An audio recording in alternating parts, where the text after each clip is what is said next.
Ini katanya untuk bahagia. Jadi saking pentingnya untuk bahagia itu sampai Allah itu kadang ngendikan hal yang nggak penting, tapi menjadi penting karena untuk bahagia.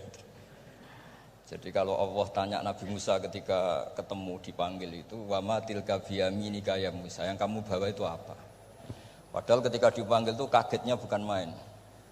Misalnya pegawai UI dipanggil rektor itu kagetnya bukan main. Bawaannya rektor itu mesti nyalahkan. Mesti pikirannya orang itu mesti ketua badan wakaf ya sama. Mesti mau negur atau apalah. Nah, bawaan orang dipanggil atasan tuh grogi, maka Allah ngendikan yang rileks. Kamu bawa apa? Gitu. Yang kamu pegang tangan kanan kamu itu apa? Masa Allah tanya sekedar gitu kan karuan. Wong kita manusia aja tahu yang dibawa Musa itu apa tong? Kok Allah malah tanya? Banyak analis, banyak mufassir, banyak ahli hakikat yang berpendapat Allah itu menghilangkan groginya Nabi Musa. Sehingga tanya yang ringan. Jadi saya mohon ini pimpinan di sini juga kalau tanya anak buah yang ringan-ringan. Wes sarapan. Bon. Jadi kalau sok-sokan disiplin itu bukan sunnatullah, saya jamin itu. Apalagi tanya saya, kenapa Gus terlambat? Mulai saya pulang gitu. Tuhan yang Tuhan saja sebaik itu kok rektor sama badan wakaf kok sekeras itu gitu. Jadi ini bukan gojlok supaya jadi orang yang dekat Allah gitu. Jadi ditanya, wa ma tilka biyaminika ya Musa. Kamu bawa apa ke sini? Yang di tangan kanan kamu itu apa? Nabi Musa jawabnya ya lucu ya sederhana. Ini tongkat Gusti. Tak pakai menggembala kambing, tak pakai ini itu. Bisa masih bilang dan lain-lain. Kayak laporan keuangan tuh, kalau susah nerangkan itu dan lain. Terakhir ditutup waliya fiha ma'aribu ukhra, dan masih ada lagi yang lain di depan Allah. Kamu lapor audit di badan wakaf, diterima enggak laporan lain tadi? Ini teman saya lama ini. Saya di UI itu sudah lama, cuma inginnya dikenal Allah, tapi sekarang malah dikenal rektor. Aduh repot agak. Saya dulu dari anak Profesor Zaini itu mulai 2000, tahun 2000. Dekat sekali dengan saya. Sering ke rumah saya, ke kontrakan saya karena diskusi tafsir. Dan saya ikhlas sekali tidak ingin dikenal rektor, badan wakaf siapapun. Karena keluarga saya itu, bapak saya itu wali. Jadi kalau wali itu kepinginnya dikenal Allah. Tahu-tahu diturunkan derajatnya, disuruh kenal rektor, kenal badan wakaf. Jadi ini ada pemakhlukan. Ya ada pemakhlukan. Turun dulu baru naik. Ya. Jadi saya artinya gini, saya di sini itu sohibul bait. Jadi tadi Mas Majdi itu keliru kalau nanti saya ngisi. Saya ini sohibul bait, nanti yang ngisi ini. Maksudnya seperti itu maksudnya. Jadi, karena tuan rumahnya saya Pak Warsono. Nah, ini tamu ya. Tapi ternyata pemakhlukan itu penting. Di dalam ilmu tafsir diantaranya itu dikenal namanya tanazzulatul maula. Allah itu menurunkan martabatnya. Allah sebagai Tuhan tentu tidak pernah menghutang kita, tidak pernah merasa dikasih karena semuanya itu milik Allah.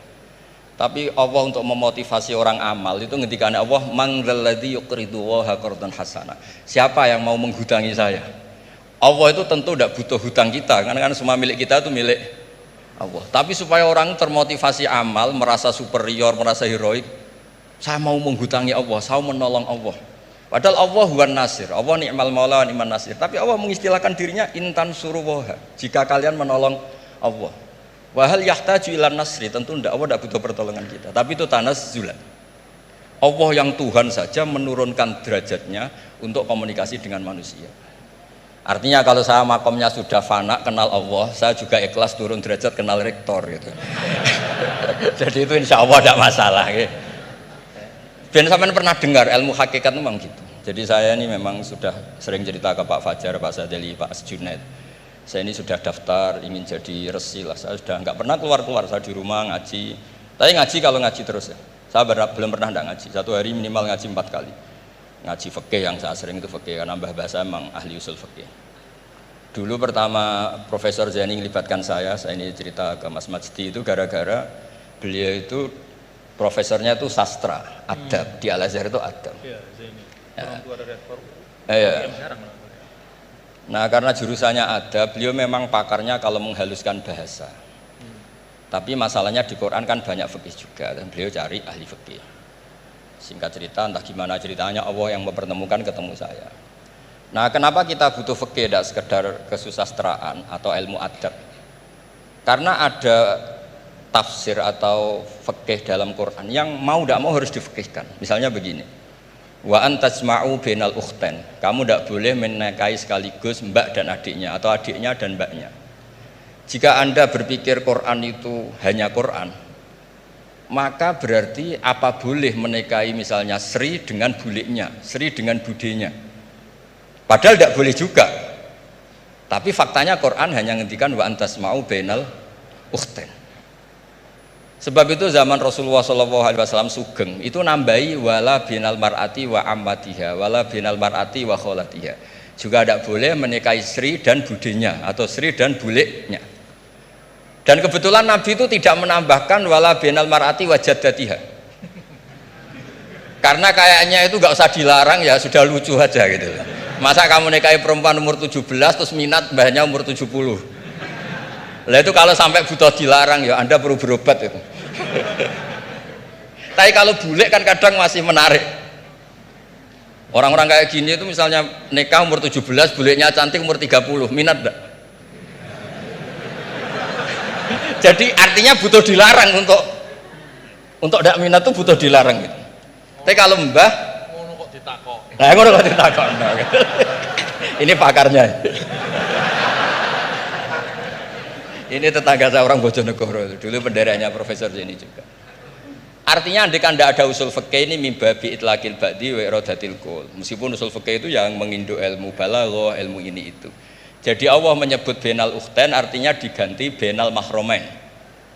Jadi ukhtain itu ibaratun atau itlaqul ba'di, yaitu ukhtain mewakili kata mahromain. Dua perempuan yang punya hubungan mahram tidak boleh dinikah bersamaan untuk orang-orang yang poligami. Ini penting supaya semua tafsir juga gitu, lafat-lafat yang ada mahdzufnya itu kita jaga, baik itu secara keilmuan maupun secara fikih. Keilmuan misalnya begini, orang yang dilaknati Allah, mala'anahu wa ghadiba alaihi, di antaranya diteruskan wa ja'ala minhumul qiradata wal khanazira wa abadat tauhid. Lalu misalnya secara penelitian tidak pernah ada makhluk manusia yang dulu jadi kera. Tapi melihat ayat itu seakan-akan itu pernah ada periode atau kejadian di mana manusia itu dirubah jadi kera. Wa ja'ala minhumul qiradata. Mau tidak mau kita butuh perangkat ilmu lain yang namanya balaghah. Itu orang Jawa, itu kalau dilangkai kakinya itu hanya bilang kayak kera. Orang nggak sopan tuh katanya kayak kera. Tapi kalau dilangkai kepalanya langsung oh dasar ketek itu, dasar kera. Artinya dalam ilmu tasbih, kalau kemiripannya itu biasa itu masih disebut ka seperti. Tapi kalau mirip banget perilakunya itu kafnya dibuang. Sehingga orang yang tuli banget terhadap kebenaran Allah bilang summum bukmun umyun. Orang kafir itu summun, tuli misalnya. Bukmun ada bisu. Padahal faktanya mereka bisa mendengar, bisa ngomong, bisa bicara. Tapi saking tidak pernahnya mau mendengar kebenaran, di redaksinya summun, bukan kasumi tapi summun. Begitu juga di bab madh memuji. Kalau orang agak ganteng, mungkin saya kalau muji Mas Masdi hanya kalkomar, muji Pak Rektor paling ya kalkomar. Tapi kalau muji Nabi langsung komarun, anta samsun, anta bedrun, karena gantengnya kelewat, sehingga kaf tasbih sepertinya itu dibuang. Nah, andai kan tidak ada fakta manusia itu pernah dirubah jadi kera di era itu, andai kan itu nggak ada, kita sendiri juga nggak tahu. Kita masih bisa menganalisis dengan teori balaghah tadi. Wa ja'ala minhumul qiradata kal qiradah. Mereka atau mislal qirodah, mereka dijadikan Allah laksana kera, tidak berakhlak, tidak beretika, tidak bermoral. Ini pentingnya ilmu balaghah, sehingga kita tidak perlu mengharuskan orang berkeyakinan dulu itu pernah ada orang manusia dirubah jadi apa? Kera. Nah misalnya ada yang berkeyakinan atau berpendapat memang itu pernah nyata, itu ngendikannya Rasulullah kemudian itu dihilangkan, hanya hidup 3 hari kemudian hilang sehingga nggak punya turunan. Jadi pilihan-pilihan dalam tafsir itu satu tentu riwayat, dua itu analisis balaghah. Nah, analisis fikih itu tidak kalah penting karena konstruksi Quran itu ada fikih yang sudah mapan. Seorang lagi ada fikih yang sudah mapan. Ketika Nabi Lut itu menyesali kaumnya itu lesbi dan gay, kelainan seksual. Itu Nabi Lut ngendikan haula ibanati hunna adharulakum. Kalau kamu ingin menyalurkan kebutuhan biologis Anda, ini ada anak-anak putri kami, hunna adharulakum. Itu lebih suci bagi kalian. Tentu fikih itu sudah mapan, maknanya dinikahi dulu dengan proses nikah yang sah. Nah, barokahnya fikih yang mapan ini Allah tidak cerita tafasilul umur, tidak cerita detail-detailnya. Sehingga salah sekali kalau kita sering bilang kita hanya kembali ke Quran. Itu tidak bisa, karena Quran juga tidak berdiri sendiri dengan makna yang sebenarnya, karena turun itu ada asbabun nuzul. Ini yang terakhir supaya ngasih pekerjaan kan jauh-jauh dari NTB. Ya kan bisa dimanfaatkan secara baik dan benar. Saya ini Sohibul Bait. Nah, enggak, ini bukan guyon, tapi memang betul harus begitu memang. Mau tidak mau. Sumpah misalnya. Orang tuh kalau ditagih hutang atau ditegur itu masih ya besok saya bayar. Ditagih lagi kayak gak percaya, wawahi besok saya bayar. Jadi kata wawahi itu mesti menunjukkan emosi, tersinggung, sumpah ya.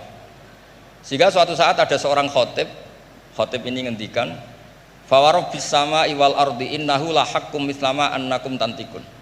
Demi Tuhannya langit dan bumi. Itu si Bedui, ada orang Arabi, orang desa. Langsung menyelasi Pak Khotib tadi. Pak Khotib, mangdalladzi akhdhafal jalil hatta alja'ahu ilal yamin. Siapa yang bikin murka Allah sehingga Allah terpaksa sumpah? Semenjak itu jadi ilmu, kalau Allah memulai redaksi dengan sumpah, dengan qasam, pasti Allah tersinggung. Jika lafat-lafat yang dimulai wan naziati gharqa atau dimulai wasamsi wa duhaha, mesti terusannya itu Allah agak marah. Karena di mana-mana orang sumpah itu menjelaskan sama yang agak tidak percaya. Itu dzauqul arabi, itu adzauqus salim. Nah begitu seterusnya. Kemudian masalah wasfiyah ismiyah. Saya dulu sering debat sama Profesor Zaini. Kan misalnya kiai-kiai di Jawa umumnya kalau maknani min alaq itu segumpal darah. Lalu orang-orang yang nekuni embriologi itu tidak pernah ada segumpal darah. Kalau segumpal darah malah jadi kluron, macam-macam. Katanya Quran itu mesti benar, ini ada segumpal darah. Kata saya segumpal darah itu bahasa Indonesia, Quran itu bahasa Arab. Tidak akan ada itu di Quran, kata saya. Tapi ada yang bilang segumpal darah, ya tetap aja itu enggak Quran. Yang Qurannya min alakin, segumpal darah itu bahasa Indonesia. Quran tidak ada yang bahasa Indonesia, kata saya. Nah tapi itu bisa dianalisis pakai balaghah atau pakai teori madatul kalimah. Min alakin itu dari kata aliko ya'liko alakon, sesuatu yang menempel. Jadi kalau di proses embriologi misalnya ada apa yang menempel dalam ilmu itu, yaitu yang jadi rahim, jadi anak.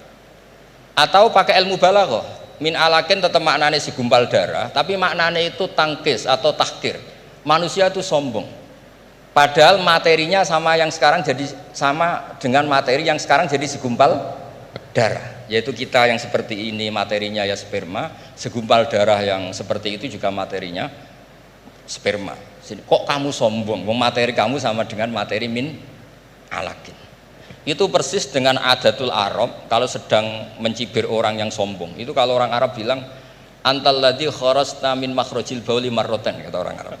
Kamu adalah manusia yang keluar dari jalannya kencing 2 kali. Keluar dari penis lelaki ya lewat jalur kencing, keluar dari ibunya juga lewat jalur kencing. Supaya orang enggak sombong itu orang Arab bilang antal ladzi kharasta min makhrajil bauli marratan.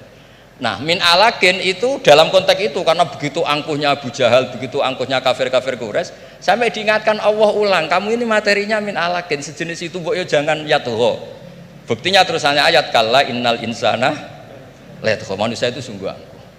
Nggih niki pun deal nggih, jenengan harus sepakat, saya ini Sohibul Bait sama Pak Warsono sama Pak Rektor, ini tamu yang diundang untuk ceramah tafsir. Kalau ndak berarti asawaha wa rasulah.